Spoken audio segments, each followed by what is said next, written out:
ಎಲ್ಲರಿಗೂ ನಮಸ್ಕಾರ ಸ್ನೇಹಿತರೆ. ಜಸ್ಟ್ ಫಾರ್ ಲೈಫ್ ಚಾನಲ್ಗೆ ನಿಮ್ಮೆಲ್ಲರಿಗೂ ಸ್ವಾಗತ. ಸ್ನೇಹಿತರೆ, ಈ ದಿನ ನಾವು ಪುರಾಣಗಳಲ್ಲಿ ತುಂಬ ಸುಂದರವಾಗಿ ಕಾಣುತ್ತಿದ್ದ ಮಹಿಳೆಯರು ಯಾರು ಎಂದು ಈ ವಿಡಿಯೋದಲ್ಲಿ ತಿಳಿಯೋಣ. ಯಾರು ಸ್ಕಿಪ್ ಮಾಡದೆ ಕೊನೆವರೆಗೂ ನೋಡಿ, ಕೊನೆಯಲ್ಲಿ ಒಂದೇ ಒಂದು ಲೈಕ್ ಮಾಡಿ, ಹಾಗೆ ಸಬ್ಸ್ಕ್ರೈಬ್ ಮಾಡ್ಕೊಳ್ಳೋದನ್ನು ದಯವಿಟ್ಟು ಮರಿಬೇಡಿ. ಪುರಾಣಗಳನ್ನು ತಿರುಗಿ ನೋಡಿದಾಗ ಅಲ್ಲಿ ನಾವು ಸಾಕಷ್ಟು ಮಹಿಳಾ ಪಾತ್ರಗಳನ್ನು ನೋಡಬಹುದು. ಅವರಲ್ಲಿ ಕೆಲವರು ದೈವಿಕ ಶಕ್ತಿ ಉಳ್ಳವರು, ಮಹಾನ್ ಧೈರ್ಯಶಾಲಿಯಾಗಿದ್ದರು. ಅವರಲ್ಲಿ ಅತ್ಯಂತ ಸುಂದರ ಮನಮೋಹಕ ಸ್ತ್ರೀಯರಾಗಿದ್ದರು. ಇಂದು ಪುರಾಣದಲ್ಲಿದ್ದ ಅತ್ಯಂತ ಸುಂದರ ಸ್ತ್ರೀಯರು ಯಾರು ಗೊತ್ತೇ? ಈ ಸುಂದರರ ಬಗ್ಗೆ ಈ ವಿಡಿಯೋದಲ್ಲಿ ತಿಳಿಯೋಣ. ಹಿಂದೂ ಧರ್ಮದ ಪುರಾಣಗಳಲ್ಲಿ ಅನೇಕ ಮಹಿಳೆಯರ ಪಾತ್ರಗಳಿದ್ದವು. ಅಂತಹ ಮಹಿಳಾ ಪಾತ್ರಧಾರಿಗಳಲ್ಲಿ ಕೆಲವೊಬ್ಬರು ಉತ್ತಮ ಗುಣಗಳಿಂದ ಹೆಸರನ್ನು ಮಾಡಿದರು. ಇನ್ನೂ ಕೆಲವರು ತಮ್ಮಲ್ಲಿನ ಕೆಟ್ಟ ಗುಣಗಳ ಮೂಲಕ ಗುರುತಿಸಿಕೊಂಡಿದ್ದಾರೆ. ಹಿಂದೂ ಪುರಾಣದಲ್ಲಿನ ಕೆಲವೊಂದು ಮಹಿಳೆಯರು ಬುದ್ಧಿವಂತಿಕೆಯಿಂದ ಹೆಸರನ್ನು ಮಾಡಿದರೆ, ಇನ್ನೂ ಕೆಲವರು ಮಹಿಳೆಯರು ಧೈರ್ಯದ ಮೂಲಕ ಹೆಸರು ಮಾಡಿದವರಾಗಿದ್ದಾರೆ. ಮೋಹಿನಿ ಹಿಂದೂ ಪುರಾಣದ ಅತ್ಯಂತ ಸುಂದರ ಮಹಿಳೆಯರಲ್ಲಿ ಮೋಹಿನಿಯು ಒಬ್ಬಳು. ಈಕೆ ಸಮುದ್ರ ಮನತನ ಸಮಯದಲ್ಲಿ ಅಮೃತವನ್ನು ವಿತರಿಸಲು ಬಂದ ವಿಷ್ಣುವಿನ ರೂಪ. ಮೋಹಿನಿಯ ಸೌಂದರ್ಯವನ್ನು ಕಂಡು ಮನಸೋತ ಅಸುರರು ಆಕೆ ದೇವರುಗಳಿಗೆ ಮಾತ್ರ ಅಮೃತವನ್ನು ನೀಡುತ್ತಿರುವುದನ್ನು ಗಮನಿಸುವುದಿಲ್ಲ. ಆದಾಗ್ಯೂ ಸ್ವರಭಾನು ಎಂಬ ರಾಕ್ಷಸನು ದೇವರುಗಳ ನಡುವೆ ವೇಷ ಧರಿಸಿ ಕುಳಿತುಕೊಂಡಿದ್ದನು. ಸೂರ್ಯ ಮತ್ತು ಚಂದ್ರರು ಅವರ ಅಸುರನೆಂಬುದನ್ನು ಕಂಡುಕೊಳ್ಳುತ್ತಾರೆ ಹಾಗೂ ಈ ವಿಚಾರವನ್ನು ದೇವರುಗಳಿಗೆ ಹೇಳುತ್ತಾರೆ. ಆಗ ಮೋಹಿನಿಯಾಗಿ ವಿಷ್ಣು ಸುದರ್ಶನ ಚಕ್ರದಿಂದ ಸ್ವರಭಾನುವಿನ ಶಿರಛೇದನವನ್ನು ಮಾಡುತ್ತಾರೆ. ಅಷ್ಟರಲ್ಲಿ ಅವನು ಕೆಲವು ಹನಿ ಅಮೃತವನ್ನು ಕುಡಿದು ಬಿಟ್ಟನು. ಆದ್ದರಿಂದ ಅವನು ಸಾವಿನಿಂದ ಪಾರಾಗುವ ಮೂಲಕ ಎರಡು ತುಂಡಾಗಿದ್ದ ದೇಹವು ರಾಹು ಕೇತುಗಳಾದವು. ಶಿವನು ಕೂಡ ಮೋಹಿನಿಯ ಮೈಮಾಟಕ್ಕೆ ಮರಳಾಗಿದ್ದನು. ಊರ್ವಶಿ ಇಂದ್ರದೇವನ ಆಸ್ಥಾನದಲ್ಲಿದ್ದ ಅಪ್ಸರೆಯರಲ್ಲೇ ಅತ್ಯಂತ ಸುಂದರ ಅಪ್ಸರೆಯಾಗಿದ್ದಳು. ಒಮ್ಮೆ ನಾರ ಮತ್ತು ನಾರಾಯಣರು ದೀರ್ಘ ತಪಸ್ಸು ಮಾಡುವುದನ್ನು ನೋಡಿದ ಇಂದ್ರದೇವನು ಚಿಂತಾಕ್ರಾಂತನಾದನು. ನರ ಮತ್ತು ನಾರಾಯಣರು ತಪಸ್ಸಿನ ಮೂಲಕ ದೈವಿಕ ಶಕ್ತಿಯನ್ನು ಪಡೆದುಕೊಂಡರೆ ನಾನು ಸ್ವರ್ಗವನ್ನು ಕಳೆದುಕೊಳ್ಳಬೇಕಾಗುತ್ತದೆ.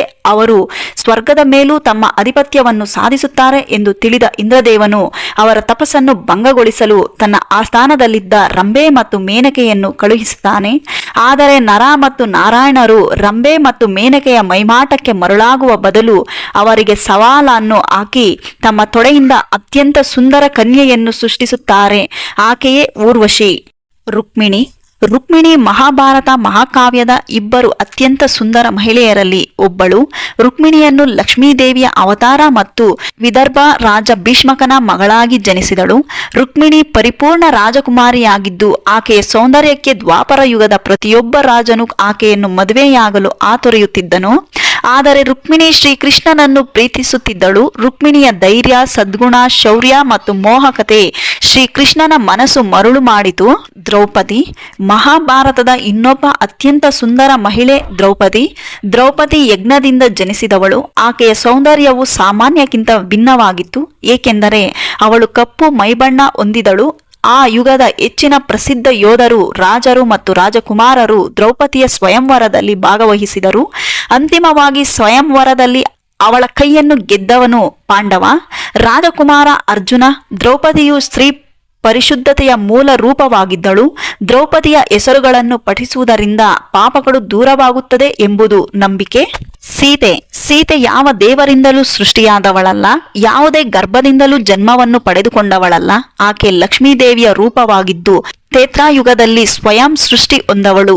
ಜನಕ ಮತ್ತು ಸುನಯನ ಯಜ್ಞದ ಭಾಗವಾಗಿ ಉಳುಮೆ ಮಾಡುವಾಗ ಸೀತೆಯನ್ನು ಮಗಳಾಗಿ ಪಡೆದುಕೊಳ್ಳುತ್ತಾರೆ. ಅವಳ ಸೌಂದರ್ಯವು ಅದ್ವಿತೀಯವಾಗಿತ್ತು. ಪಾರ್ವತಿ ಮತ್ತು ಲಕ್ಷ್ಮೀ ದೇವತೆ ಕೂಡ ಅವಳ ಸೌಂದರ್ಯಕ್ಕೆ ಸರಿಸಾಟಿಯಾಗಿರಲಿಲ್ಲ.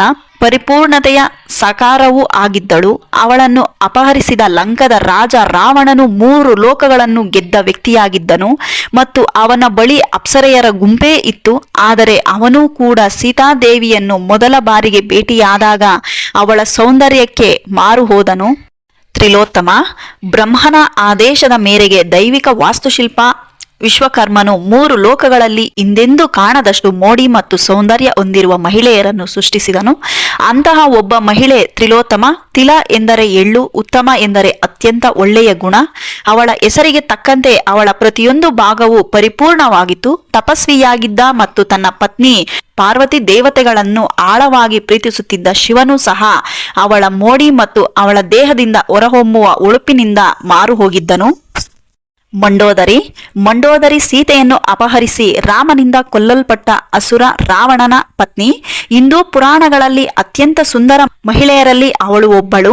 ರಾಮಾಯಣ ಮಹಾಕಾವ್ಯದ ಕೆಲವು ಆವೃತ್ತಿಗಳ ಹೇಳುವಂತೆ ಹನುಮಂತನು ಸೀತೆಯ ಇರುವಿಕೆ ಪತ್ತೆ ಹಚ್ಚಲು ಲಂಕೆಗೆ ಮೊದಲ ಬಾರಿಗೆ ಬಂದಾಗ ಮಂಡೋದರಿಯನ್ನೇ ಅವನು ಸೀತೆ ಎಂದು ತಪ್ಪಾಗಿ ಭಾವಿಸಿದ. ಮಂಡೋದರಿ ಪಂಚಕನ್ಯೆಯರಲ್ಲಿ ಒಬ್ಬಳಾಗಿದ್ದಳು. ಆಕೆಯ ಹೆಸರುಗಳನ್ನು ಪಠಿಸುವುದರಿಂದ ಪಾಪಗಳು ದೂರವಾಗುತ್ತವೆ ಎಂದು ಜನರ ನಂಬಿಕೆ.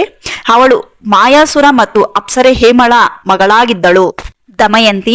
ದಮಯಂತಿ ವಿದರ್ಭ ರಾಜ್ಯದ ರಾಜಕುಮಾರಿಯಾಗಿದ್ದಳು ಮತ್ತು ಅತ್ಯಂತ ಸುಂದರ ಸ್ತ್ರೀಯಾಗಿದ್ದಳು. ಇಂದ್ರ, ಯಮ, ಅಗ್ನಿ ಮತ್ತು ವರುಣರಂತಹ ದೇವತೆಗಳು ಸಹ ಆಕೆಯನ್ನು ಪಡೆದುಕೊಳ್ಳಲು ಸ್ವಯಂವರದಲ್ಲಿ ಭಾಗಿಯಾಗಿದ್ದರು. ಆದರೆ ನಿಷಧ ರಾಜ್ಯದ ನಳನ ಸದ್ಗುಣಗಳ ಬಗ್ಗೆ ಕೇಳಿದ ನಂತರ ಅವಳು ನಳನನ್ನು ಪ್ರೀತಿಸಿದಳು. ಮಹಾಭಾರತದ ವನಪರ್ವತದಲ್ಲಿ ಅವಳ ವಿವರಣೆಯನ್ನು ಕಾಣಬಹುದು. ದಮಯಂತಿ ಹಿಂದೂ ಪುರಾಣಗಳಲ್ಲಿ ಅತ್ಯಂತ ಸುಂದರ ಮಹಿಳೆಯರಲ್ಲಿ ಒಬ್ಬಳು. ಅಹಲ್ಯ ಪುರಾಣ ಕಾಲದಲ್ಲಿದ್ದ ಸಾಮಾನ್ಯ ಮಹಿಳೆಯಲ್ಲ. ಆಕೆಯನ್ನು ದೈವಿಕ ಶಕ್ತಿಯಿಂದ ಸೃಷ್ಟಿಸಲಾಗಿತ್ತು. ಅಪ್ಸರೆ ಹಾಗೂ ನೃತ್ಯಗಾರ್ತಿಯಾಗಿದ್ದ ಊರ್ವಶಿಯ ದುರಂಕಾರವನ್ನು ಗರ್ಭವನ್ನು ನಾಶ ಮಾಡುವುದಕ್ಕಾಗಿ ಬ್ರಹ್ಮದೇವನು ಅಹಲ್ಯ ದೇವಿಯನ್ನು ನೀರನ್ನು ಬಳಸಿಕೊಂಡು ಸೃಷ್ಟಿಸಿದನು. ಆಕೆಯ ಸೌಂದರ್ಯವನ್ನು ನೋಡಿ ಇಂದ್ರದೇವನು ಕೂಡ ಮೋಡಿಯಾಗಿದ್ದ. ಆಕೆ ಗೌತಮ ಋಷಿಯ ಪತ್ನಿಯಾಗಿದ್ದಳು. ಆಕೆಯನ್ನು ಪಡೆಯಬೇಕೆಂಬ ದುರಾಸೆಯಿಂದಾಗಿ ಇಂದ್ರದೇವನು ಗೌತಮ ಋಷಿಯ ವೇಷವನ್ನು ಧರಿಸಿ ಆಕೆಯನ್ನು ಮೋಹದಲ್ಲಿ ಬೀಳಿಸಿಕೊಳ್ಳುತ್ತಾನೆ. ಇದನ್ನು ನೋಡಿದ ಗೌತಮ ಋಷಿ ಕೋಪಗೊಂಡು ಇಂದ್ರದೇವನಿಗೆ ಮತ್ತು ಅಹಲ್ಯ ದೇವಿಗೆ ಶಾಪವನ್ನು ನೀಡುತ್ತಾನೆ. ಬಳಿಕ ಈಕೆ ರಾಮನಿಂದ ತನ್ನ ಶಾಪವನ್ನು ಕಳೆದುಕೊಳ್ಳುತ್ತಾಳೆ. ಸ್ನೇಹಿತರೆ, ಪುರಾಣಗಳಲ್ಲಿಯೂ ಸಹ ಮಹಿಳೆಯರು ತುಂಬಾ ಸುಂದರವಾಗಿ ಕಾಣುತ್ತಿದ್ದು ಅದನ್ನು ನೋಡಿದ ರಾಜರು ದೇವತೆಗಳು ಕೂಡ ಮಹಿಳೆಯರ ಮೇಲೆ ವ್ಯಾಮೋಹ ಬೆಳೆಸಿಕೊಳ್ಳುತ್ತಿದ್ದರು. ಸ್ನೇಹಿತರೆ, ಈ ವಿಡಿಯೋ ನಿಮಗೆ ಇಷ್ಟ ಆದರೆ ಕಮೆಂಟ್ ಮಾಡಿ, ಶೇರ್ ಮಾಡಿ, ಹಾಗೆ ಸಬ್ಸ್ಕ್ರೈಬ್ ಮಾಡ್ಕೊಳ್ಳೋದನ್ನು ದಯವಿಟ್ಟು ಮರಿಬೇಡಿ. ನಮಗೆ ಇನ್ನಷ್ಟು ವಿಡಿಯೋ ಹಾಕುವುದಕ್ಕೆ ದಯವಿಟ್ಟು ಸಪೋರ್ಟ್ ಮಾಡಿ. ಇಲ್ಲಿವರೆಗೂ ವಿಡಿಯೋ ಕೇಳಿದಕ್ಕೆ ನೋಡಿದಕ್ಕೆ ಧನ್ಯವಾದಗಳು ಸ್ನೇಹಿತರೆ. Thank you so much.